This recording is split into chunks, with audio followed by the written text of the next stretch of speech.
যেটা একটা বড় খবর আপনাদেরকে দেখাচ্ছি, এই মহিলার ইট, আর এই মহিলাটা দান করে দিচ্ছে রাস্তার ধারে যে ইট লাগানো ছিল খামালকে খামাল একবারে পুরো দান করে দিচ্ছে, আর বলছে তোমরা যাও বাবরি মসজিদের জন্য এই ইট নিয়ে চলে যাও।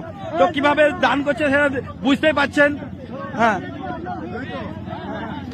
সবাই সবাই সবাই সবাই এক একটা করে ইট নিয়ে চলে যাও, এটাই। আর উনি নিজে থেকে বলছে যে আমার ঘর করার জন্য ইট ছিল, কিন্তু আমি বাবরি মসজিদের জন্য দান করছি, আর তোমরা সবাই আমার এই ইটটা হাতে হাতে করে একবারে নিয়ে চলে যাও।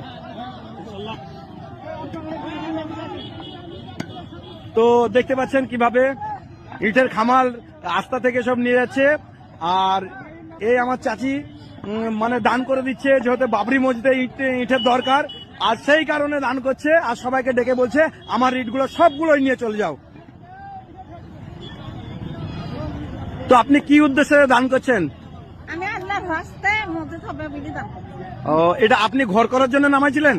হ্যাঁ, ঘর করার জন্য জানাতে আমার বেটা সেই খবর করছে, বুঝছো মা হাতে হাতে ইট দিতে আমাকে। ও, তাই আপনি হাতে হাতে ইট দিয়ে দিচ্ছেন। ও, তো আপনি অনেক খুশি, আর ইটগুলা দিতে পেরে মানে হ্যাঁ অনেক খুশি।